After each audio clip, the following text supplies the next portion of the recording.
નમસ્કાર, હું છું પ્રિયંકા વાજા. તમે જોઈ રહ્યા છો સિટી કવરેજ ન્યૂઝ. આજના મુખ્ય સમાચાર. આજથી 43 વર્ષ પહેલા એટલે કે 22 જૂન 1983 ના રોજ શાહપુરમાં એક જ દિવસમાં પડેલા અંદાજે 70 ઇંચ વરસાદથી ભયંકર જળ હોનારત સર્જાઈ હતી. ઓઝત સહિત 4 નદીઓ ગાંડીતુર બનતા સમગ્ર વિસ્તાર જળમગ્ન થઈ ગયો હતો અને 1200 થી વધુ લોકો તેમજ અસંખ્ય પશુઓના મોત થયાનું માનવામાં આવે છે. અનેક લોકોએ 3 દિવસ સુધી ઝાડ, થાંભલા અને મકાનના છાપરા પર રહી અને જીવ બચાવ્યો હતો.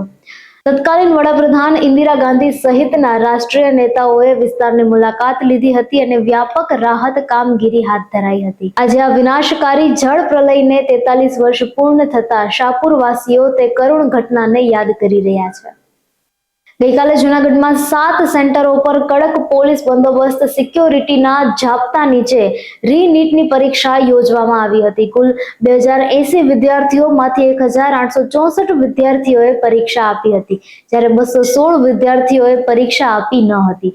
નેશનલ ટેસ્ટિંગ એજન્સી દ્વારા અગાઉ લેવાયેલી મેડિકલ પ્રવેશ પરીક્ષા નીટ યોજાઈ હતી, જેનું પેપર લીક થઈ જતા મોટું કૌભાંડ બહાર આવતા તે પરીક્ષા રદ કરવી પડી હતી.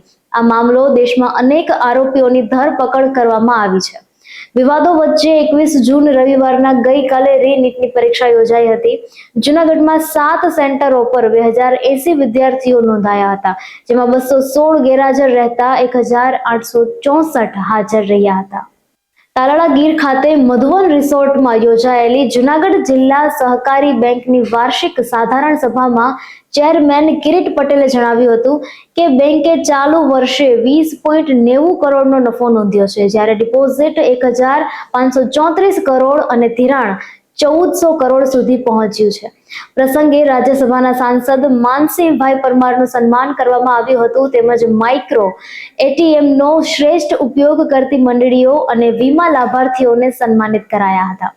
બેંક દ્વારા ખેડૂતો, પશુપાલકો અને સહકારી મંડળીઓને વધુ આધુનિક અને ડિજિટલ સેવાઓ ઉપલબ્ધ કરાવવાની પ્રતિબદ્ધતા વ્યક્ત કરવામાં આવી હતી. જૂનાગઢમાં હજરત ઇમામ હુસૈન અને તેમના 72 સાથીદારોની યાદમાં 40 દિવસીય મોહરમ પર્વની પરંપરાગત રીતે ઉજવણી શરૂ થઈ છે. હુસૈન મંઝિલ સહિત વિવિધ સ્થળોએ મજલિસો યોજાઈ રહી છે. કાર્યક્રમ અંતર્ગત સોમવારે મહેંદી, મંગળવારે અલમ શરીફનું જુલુસ, ગુરુવારે ચાંદીની સેજ અને શુક્રવારે આસુરાના દિવસે 150 થી વધુ તાજિયા કરબલા ખાતે દફનાવવામાં આવશે. સમગ્ર શહેરમાં હિન્દુ મુસ્લિમ સમાજની ભાગીદારી સાથે કોમી એકતા અને ભાઈચારાનો માહોલ જોવા મળી રહ્યો છે. જૂનાગઢમાં નવનિર્મિત કોર્ટે સંકુલના હરિયાળા ગ્રાઉન્ડમાં આંતરરાષ્ટ્રીય યોગ દિવસની ઉત્સાહભેર ઉજવણી કરી હતી. જિલ્લા ન્યાયાધીશ બીજી દવે, અન્ય ન્યાયાધીશો, વકીલો અને કોર્ટ સ્ટાફે યોગા અભ્યાસ કરીને સ્વસ્થ જીવનનો સંદેશ આપ્યો હતો. કાર્યક્રમને સફળ બનાવવા માટે ગુજરાત યોગ બોર્ડ અને જિલ્લા રમતગમત કચેરીએ સહયોગ આપ્યો હતો. આ પ્રસંગે બાર એસોસિએશનના પ્રમુખ ભાવેશ ઝીંઝુવાડિયા સહિત મોટી સંખ્યામાં વકીલો પણ ઉત્સાહપૂર્વક જોડાયા હતા. ફિલ્મ બોર્ડરના અમર ગીત સંદેશે આતે હૈ ને પોતાના મખમલી અવાજથી લોકપ્રિય બનાવનાર જાણીતા પ્લેબેક સિંગર રૂપકુમાર રાઠોડ તાજેતરમાં જૂનાગઢના મહેમાન બન્યા હતા. તેઓ શહેરના જાણીતા જય ભવાની જ્વેલર્સ ખાતે પહોંચ્યા હતા, જ્યાં તેમણે સોનાની ખરીદી કરી હતી અને શોરૂમના સંચાલકો સાથે શુભેચ્છા મુલાકાત કરી હતી. આ પ્રસંગે તેમણે સંગીત જગતના અનેક રસપ્રદ અનુભવો શેર કર્યા હતા.